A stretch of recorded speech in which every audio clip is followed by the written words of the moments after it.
en esta clase nos vamos a referir al diagnóstico del retinoblastoma.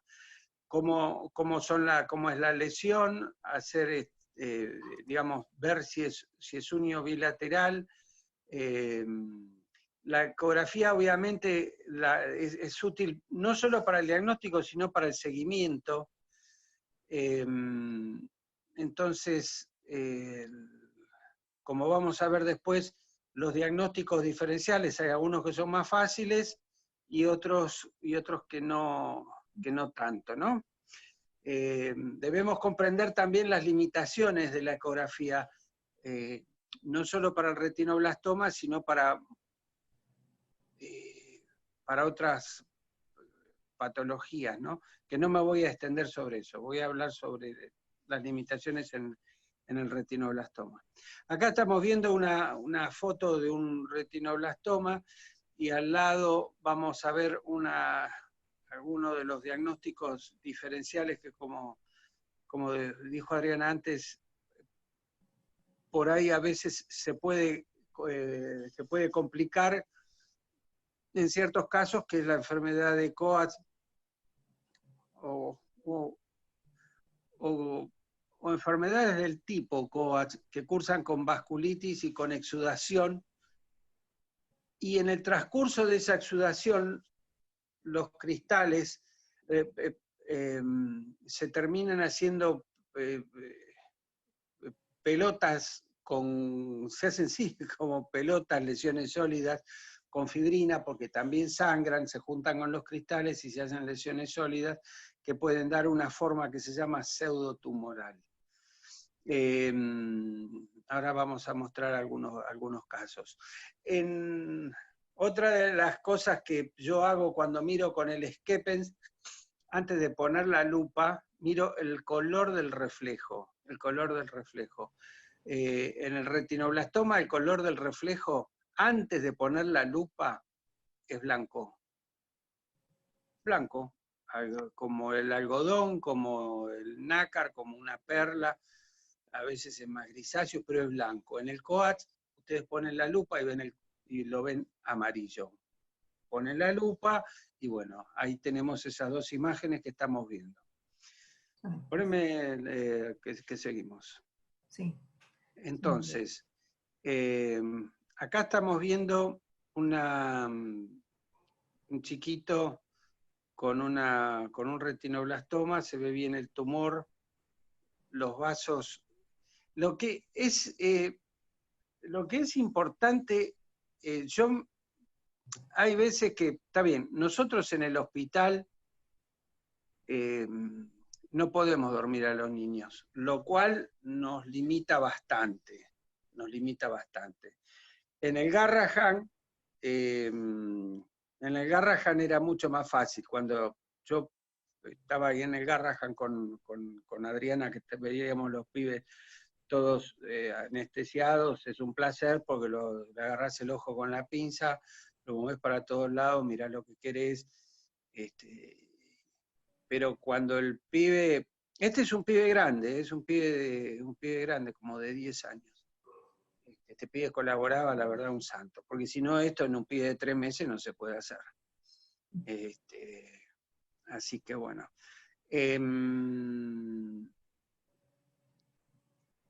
O sea, yo doy por sabido ya que digamos que hay algún conocimiento previo de ecografía, y esto que salen acá en este slide son las 3 lesiones básicas que podemos encontrar en un ojo, y no hay otra cosa más que esto. Todo lo que podemos encontrar es esto. Lo que pasa es que muchas veces estas 3 cositas nada más, 3 tipos de lesiones, de forma perversa se combinan de una manera para complicarnos la vida y hacernos difícil el diagnóstico. Así es que en un retinoblastoma podemos encontrar las 3 lesiones. La lesión sólida, la lesión puntiforme, múltiple y una imagen de membrana. La lesión sólida, obviamente, es el retinoblastoma, es la lesión tumoral, la la puntiforme, las múltiples, las siembras vítreas y la lesión de membrana, y aloides, bandas vítreas y la retina que puede o no estar desprendida.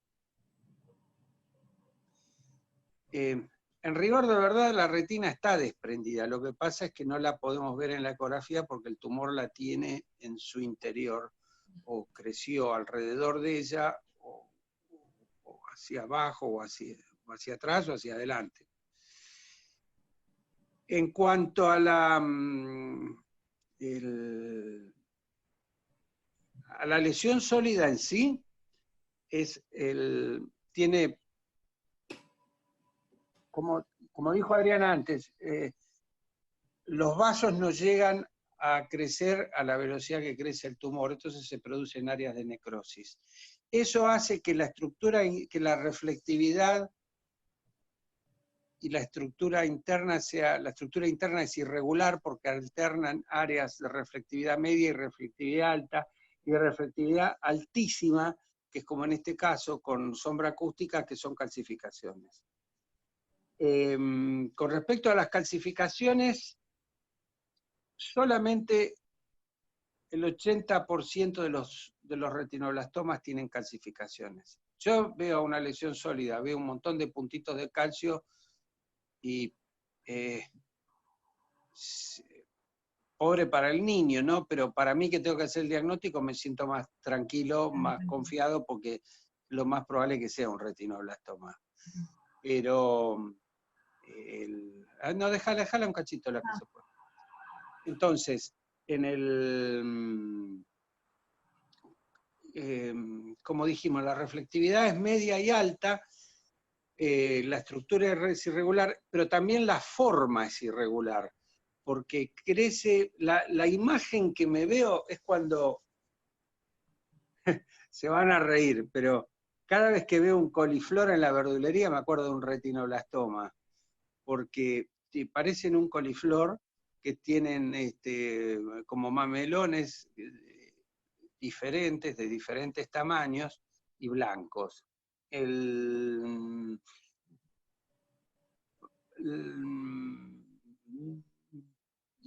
algo que es imprescindible hacer. Yo para esto, cuando hago las ecografías de estos chicos, me gusta estar con alguien más que me ayude. Una para que tengan el chico y otra persona para que vaya anotando lo que voy haciendo. Porque para hacerle la ecografía a estos chicos hay que tomar varias precauciones. El método que le llamamos enzimático, que todos lo conocen, todos encima del chico para que no se mueva, y porque les recuerdo que, bueno, lo hacemos sin anestesia. Y alguien al lado, otra cosa, tienen que tener con mucha precaución y con fuerza el traductor, lo tienen que agarrar con firmeza, y también manejar el cable de la sonda, porque ya si el chico más grande empieza a manotear el traductor, el cable, y bueno, y no está para la situación para estar comprando una sonda a cada rato. Y una, como les decía, y una persona para que vaya anotando lo que yo le digo, porque la mayoría de las veces es un unicéntrico, unilateral, y bueno, entonces no tiene mayor problema. Pero ustedes en rigor de verdad están obligados, aunque le encuentren esa lesión, a revisarle todo el ojo, hasta la periferia, hasta donde ya se les va la imagen, y están obligados a mirarle el otro ojo, aunque la ecografía se la hayan pedido en un solo ojo.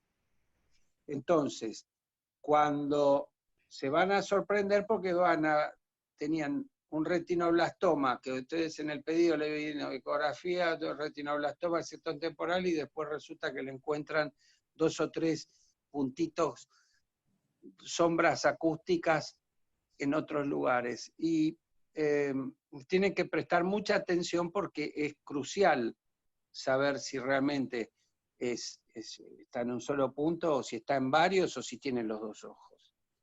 Pasa la que sigue. Sí.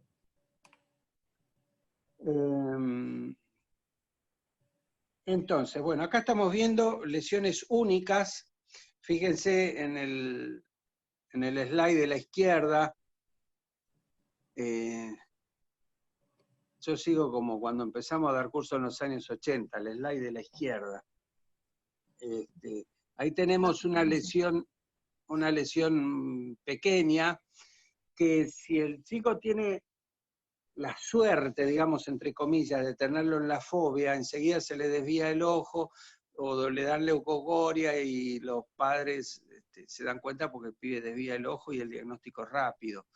Pero si ese punto, esa lesión chiquita ahí, que a lo sumo medirá, pongamos, 3 milímetros de alto, 4, no, ni eso, 3 milímetros, está en la fobia, bueno, es fácil, está bien, quedará con un escotoma central, pero conserva el ojo y la vida. Ahora, si esa lesión le sale en la hora serrata, bueno, eso va a crecer y crecer y crecer. A la derecha vemos uno un poco más grande. Estos son ejemplos de lesiones únicas, que es lo que vemos la mayoría de las veces. ¿Puedo agregar algo, Guille? Que para los ¿Eh? que no tenemos, que puedo agregar algo, para los que no Sí, tenemos tanta cancha, a veces hay que estar un rato largo, porque tenés que descartar bien que sea la lesión única. Y topográficamente ver dónde está. Porque a veces que el chico mueve el ojo, no lo controlás y capaz tiene múltiples y vos te confundís como si fuera una sola. Y la verdad que cambia mucho si es unilateral, unifocal, a que sea multifocal. Y vos no te estés dando cuenta que sean muchos focos. ahí lo que dice Domínguez es muy cierto. Yo, porque si me quedo ahondando en cada punto, esto termina a las 4 de la tarde, pero es real.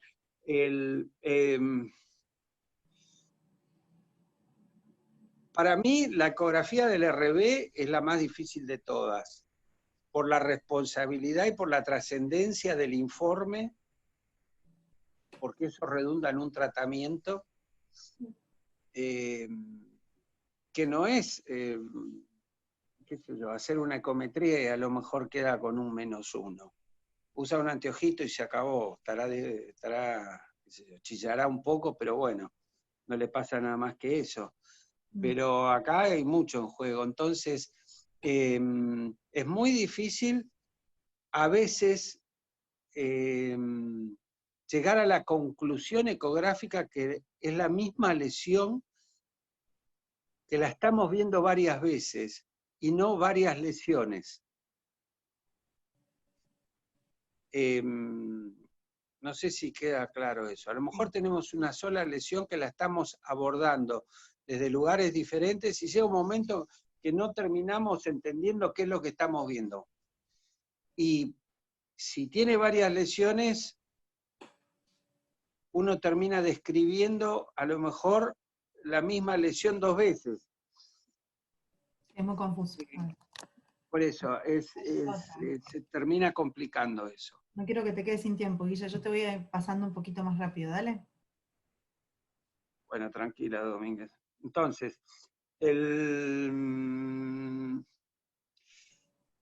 cuanto a las lesiones, esto es un ejemplo típico de una, digamos, múltiple. Este paciente en realidad está teniendo ahí probablemente unas siembras vítreas, que cuando empieza la siembra vítrea se ve como el límite del tumor hacia el vítreo, se termina viendo como si tuviera el vítreo sucio alrededor, como si saliera un humo, como si saliera humito. Digamos, eso es un signo de que está dando siembras vítreas, o es un signo, ese humito que sale. Hay que prestar mucha atención cuando se hacen los controles de los RB que se han calcificado. Hay que mirar con atención la superficie del tumor para ver si no está recidivando. Y cuando recidiva se ve la irregularidad sobre la lesión. Bueno, ahí está una lesión múltiple. Vemos una más periférica y otra más central. Acá. Habitualmente, sí, habitualmente cuando recibimos el retinoblastoma, lo recibimos así. Obviamente, esto no ofrece ninguna duda, y tenemos una forma que da en el de la derecha como una imagen, una especie de hongo, como si fuese un melanoma que ha perforado la membrana de Bruch, y a la izquierda vemos un doble domo, o sea, adquieren una, por ahí siguen creciendo en otro lado, dejan en otro lado y siguen creciendo en otro, por eso las formas son muy irregulares. En las dos se ven las calcificaciones. Pasa a la que sigue. Lo que les decía recién, cuando el tumor está inactivo y ha sido tratado exitosamente por cualquiera de los medios que hayamos tratado al tumor, se ve la imagen así como la estamos viendo ahí. Es una imagen totalmente calcificada y hay que prestar atención a la superficie para ver si es irregular o no. Con la sombra acústica. Sí, bueno, por supuesto, la sombra acústica, porque esa imagen está calcificada. Entre los diagnósticos diferenciales tenemos, en primer lugar, bueno, la enfermedad de Coats con sus variantes, las persistencias del vítreo primario, la retinopatía del prematuro avanzada y las inflamatorias, entre las cuales podemos poner endoftalmitis y uveitis, uveitis típicas o procesos inflamatorios por parásitos en general. Hay algunos de estos diagnósticos, pasa la que sigue, algunos de estos diagnósticos que son más fáciles y otros que no lo son tanto.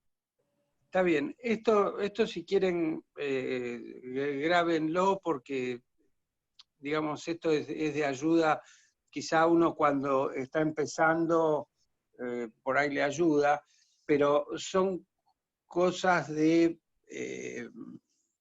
si se ponen a pensarlo no necesitan memorizar el cuadro. Porque ahora vamos a hablar un poquito de cada uno. Pasá a la que sigue. Bueno, este es un caso, en realidad es un video que yo se los voy a pasar. Es de un paciente que viene refiere leucocoria, paciente sano sin antecedentes, a ver qué es lo que piensan. Sin haber todavía hablado de los diagnósticos diferenciales. Ahí está. Fíjense dentro de la lesión las pequeñas calcificaciones que tiene. ¿Ven? Acá. También se ven unas imágenes de membranas. No está inmóvil la sonda porque en un chico chiquito es muy difícil hacerle una ecografía y que se quede quieto. Entonces, es medio el acecho como hacen ustedes el fondo de ojo. Entonces.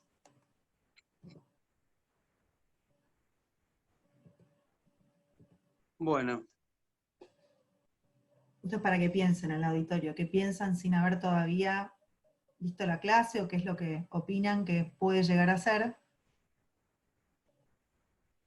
¿Quieren pueden compartir sus opiniones en el chat?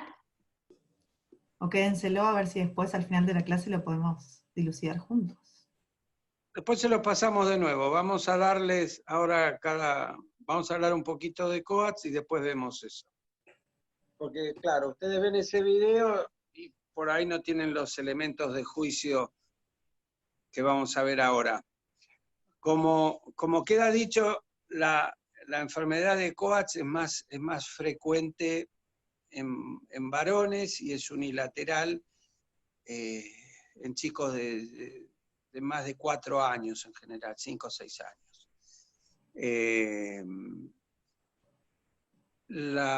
Encontramos una imagen de membrana. una exudación y o hemorragia subretinal, por eso la combinación de ambas. Y acá hay dos puntos que son importantes. Uno es el engrosamiento coroideo y otro es la disminución del largo axil. Digamos, estos últimos dos puntos yo se los recalco y habría que ponerlos subrayados porque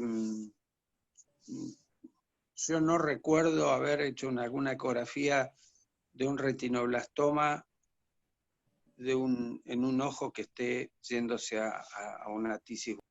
Digamos, eso para mí es lo primero que miro cuando estoy haciéndole una ecografía. Por supuesto, bueno, eso ya saben, comparan un largo axil con el otro, como es la coroides, en fin, eso ya lo saben. Acá estamos viendo, esto es una enfermedad de Coats típica, donde vemos en el de arriba a la izquierda, vemos la imagen en negro, eso que está marcando ahí, eso es la retina que quedó toda comprimida entre la exudación subretinal. Hay veces que la exudación es tan marcada que queda, que hace un nivel por decantación, y si ustedes dejan el traductor quieto y miran adentro, ven que los cristales de colesterol se mueven como en la uveitis, se mueven en realidad por los cambios, porque el sector anterior está más frío que el posterior, entonces eso genera una corriente como térmica, ¿no? Porque se calienta la parte anterior está más fría. En el de la derecha y arriba estamos viendo un corte transversal de la retina. Este sería el espacio intrarretiniano. Eso es lo que quedó de la retina. Y esto es subretiniano. Todo eso es subretinal. Esto es lo mismo.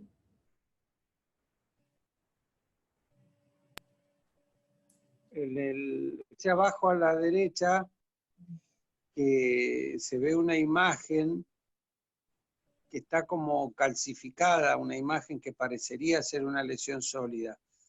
Eso es lo que muchas veces termina confundiendo en las enfermedades de Coats.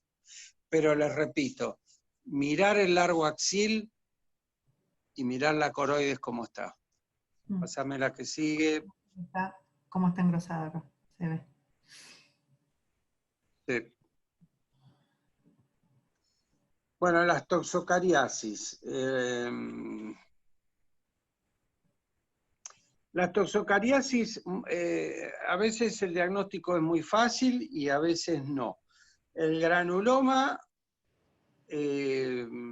generalmente es periférico, hay veces que no es periférico, y termina siendo una lesión sólida y que muchas veces tiene reflectividad media alta, a veces es grande, y otras veces hasta se puede calcificar. Entonces, eso nos presenta un diagnóstico, una duda diagnóstica compleja. Generalmente son en chicos más grandes y, digamos, esto hablando de la forma crónica. Hay una forma de presentación que hacen como si fuese una endoftalmitis, y bueno, que el ojo está totalmente lleno de exudación y muchas veces hasta la retina se desprende. Pero la forma tradicional de presentación es la que vemos acá. En el de la izquierda vemos un granuloma que es posterior porque está pegado a la papila, y toda una serie de bandas vítreas que salen, se termina haciendo un pegote espantoso. Y en el de la derecha estamos viendo toda una banda vítrea que sale desde la papila que lo fija hacia arriba, se ve el granuloma en la periferia. Esa es la imagen, esas son las dos imágenes más frecuentes de presentación, digamos. en la toxocariasis el largo axil está conservado, pero hacia el final hay veces que terminan en un proceso de tisis o de pretisis con el paso de los años, con la coroides engrosada y el largo axil disminuido. Pero en rigor de verdad, durante esta fase, que es la que consultan, el largo axil es normal y la coroides es normal, como si fuese un retinoblastoma. Acá estamos viendo el granuloma y toda una exudación subhialoidea. Fíjense, todos esos flotadores finos que tiene, todo eso es subhialoideo. El vitroforme está libre. ¿Qué sería este litro? El vitroforme, ahí está.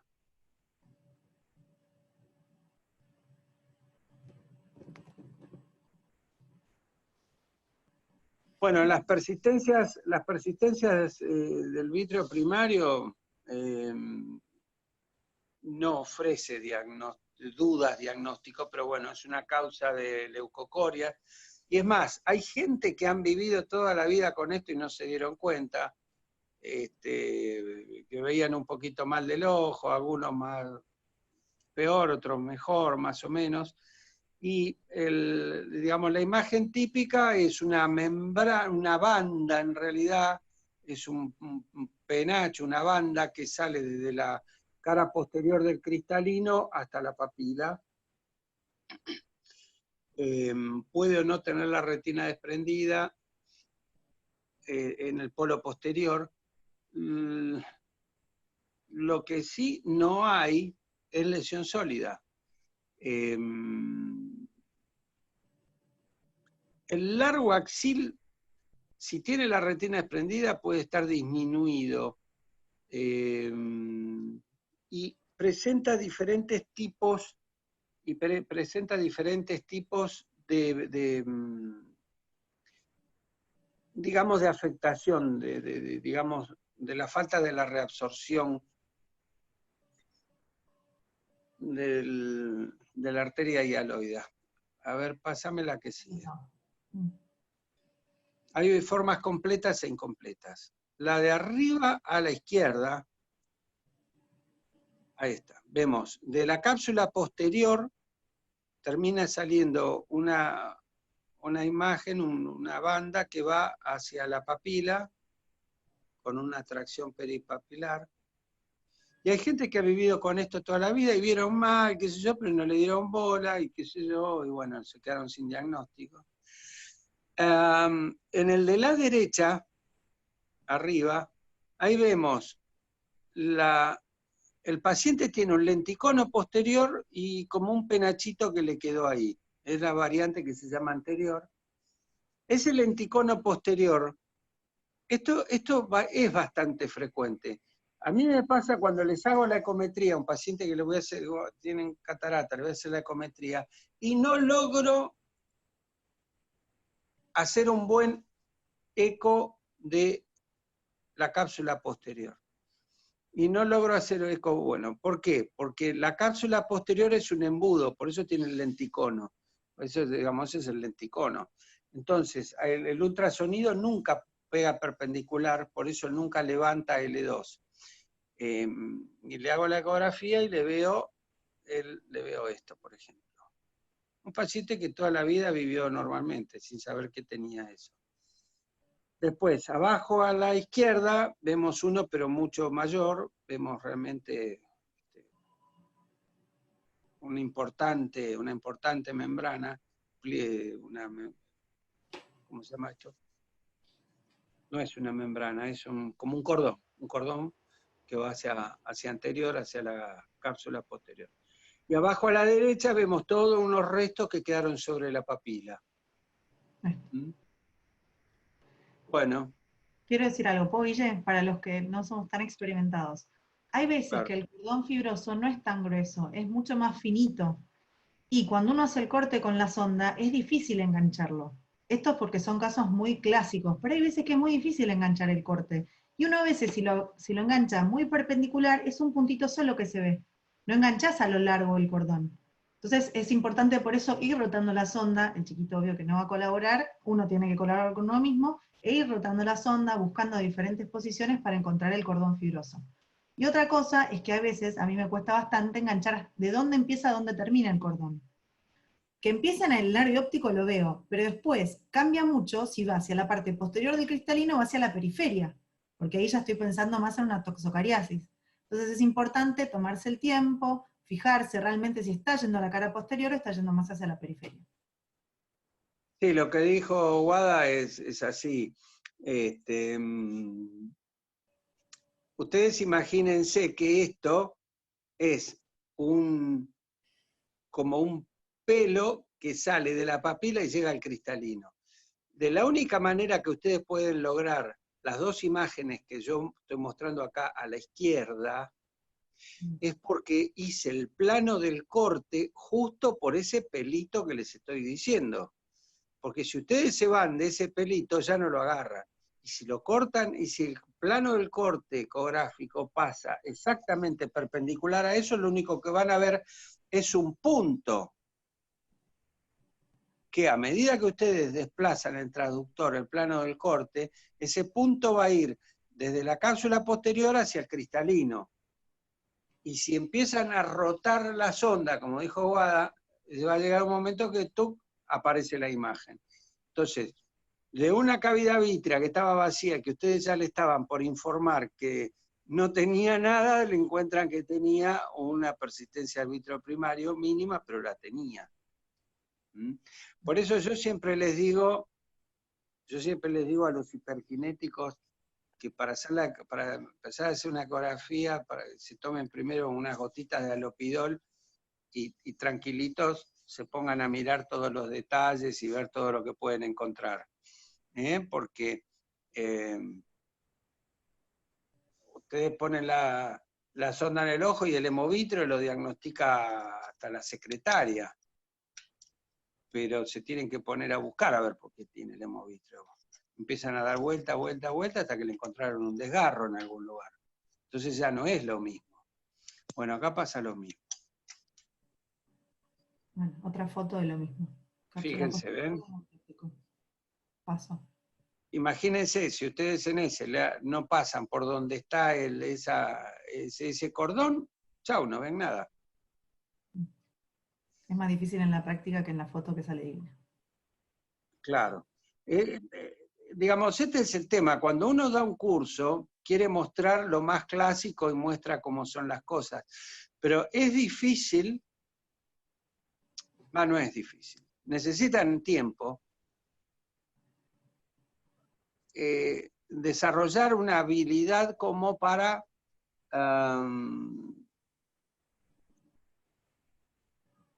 hacer los planos hacer los cortes. Digamos, el secreto está en saber hacer los cortes. No, porque las imágenes es como les dije recién.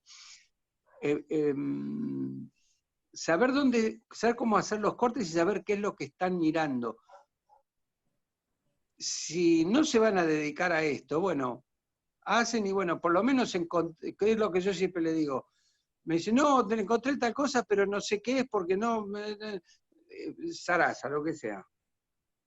Está bien, pero por lo menos encontraste que tenía algo. No es que le diste una palmada en el hombro y le dijiste, vaya, jefe, no tiene nada.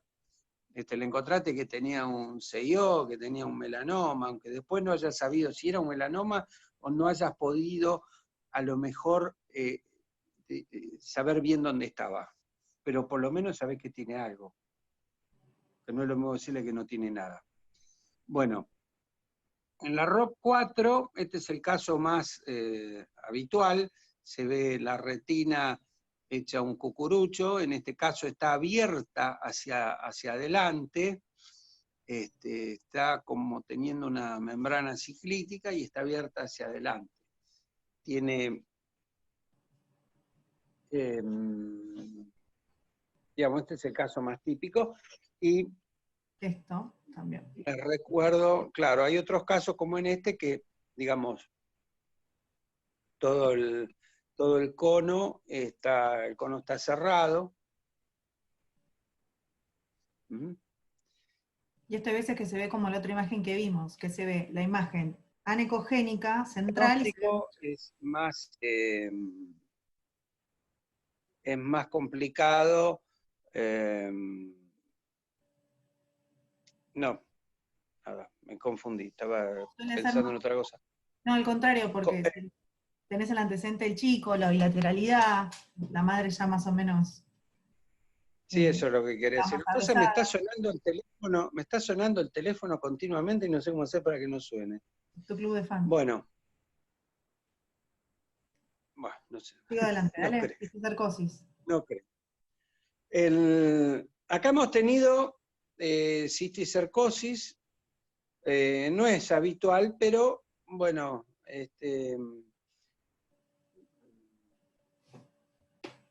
hemos tenido este caso, era un chico más grande, que bueno, se confirmó por estudios clínicos, porque además tenía otras localizaciones. Y entonces, acá tenemos que, digamos, cuando pedimos una ecografía, no solo para esto, sino para cualquier cosa que pidamos una ecografía, tenemos que saber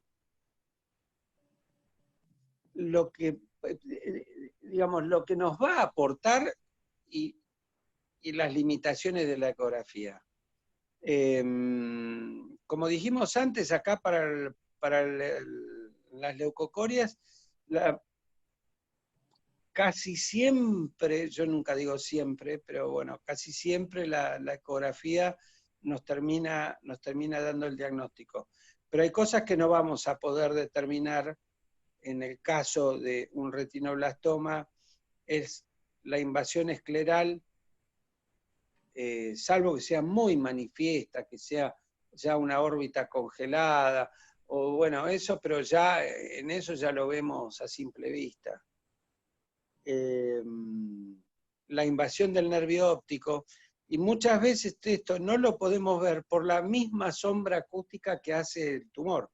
Imagínense todo ese tumor, y encima con calcio haciendo sombra hacia atrás, es imposible determinar la invasión extraocular. Por eso esto es muy pregunta de examen de Talevi también, de cómo se mide. El melanoma no tiene nada que ver de cómo se mide un retinoblastoma. No se puede medir un retinoblastoma en una ecografía, no tiene ningún valor, porque no podés saber la extensión posterior que tiene. En realidad la extensión, la imagen, la cota posterior de cuando ustedes lo miden, lo tienen que hacer medio a ojo, porque como todo el calcio que hay adelante no les deja ver la pared posterior, muchas veces no pueden llegar hasta donde está la esclera, porque se los tapa. Entonces ustedes tienen que, en la pantalla están viendo el globo, y hacen como si pusieran un compás y dicen, bueno, llega hasta acá más o menos, y ahí ponen esas mediciones de esas alturas son aproximadas siempre. Dale. Bueno, y acá hay algunas cosas, digamos, conceptos, digamos, que me gustaría que de esto queden de esta charla, ¿no? La ecografía tiene una utilidad, un rol protagónico para el diagnóstico diferencial y para el seguimiento, porque, digamos, en el seguimiento es importante, porque vamos a ver la reducción no solo la reducción, sino el cambio de la estructura interna. Esto que es muy importante, siempre, como ya lo dije antes, hacerlo en los dos ojos, inclusive en los controles, porque ustedes dicen, bueno, sí, es tiene acá y qué sé yo, y después le van a hacer un control, como me pasó una vez en un paciente de Julio, de Man City. Era un pibe que, bueno, ya estaba, le habían tratado, y le hago en el otro ojo y le encuentro un puntito, una calcificación mínima sobre la arcada, todavía me acuerdo, en la arcada temporal en el otro ojo, en el sector temporal inferior.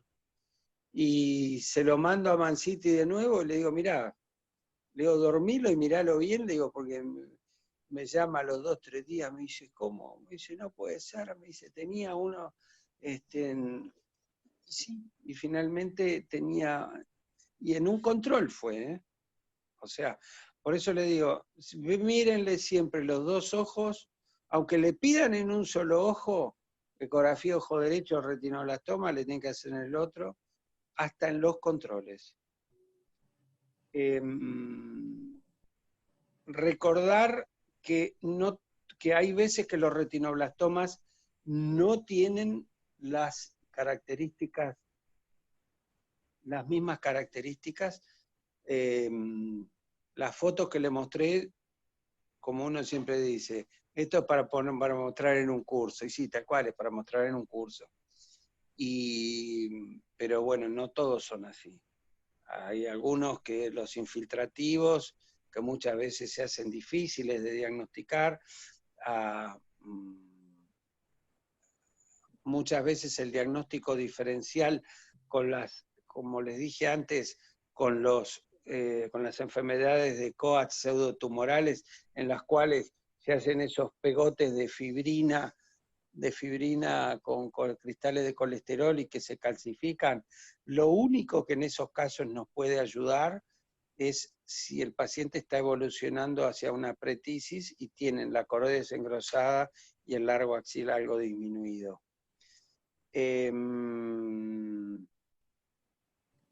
¿Y qué más? Y bueno, y tener presentes las limitaciones. Me faltaría agregar acá, como importantísimo, es algo que Adriana lo recalca continuamente y creo que no se cansa de repetirlo, es el diagnóstico precoz, y en eso me sumo con ella al examen de los niños como corresponde, y que no sirve de nada una consulta. La consulta, y seré reiterativo, hay cosas que siempre las vivo machacando, y una es esa del examen, el examen con fondo de ojo, dilatarlos y mirarlos como corresponde. Hay cosas que no me canso de repetir, como hacerle a los chicos las ecometrías con anestesia general, no sé, cuando los van a operar, en fin, como sea, tener un set de lentes, para los glaucomas congénitos. Está bien, estamos hablando de un tema que no tiene nada que ver, pero son cosas que siempre quiero recalcar. No se puede decidir una cirugía de un glaucoma congénito. Cuando le hacen una ecometría, le toman una sola medida y el chico teniéndolo entre 20. Digamos, son cosas que no, para mí están fuera de discusión. Bueno, si alguien quiere preguntar algo. Acá tenemos un caso, me había olvidado, ¿sí? Este es un paciente que, bueno, yo pensé que era una cisticercosis también. Y bueno, desapareció. No sé si desapareció porque no vino más o porque se murió, pero bueno, nunca supimos qué era. Lo mandamos pedimos una serie de estudios y bueno, no, nunca volvió.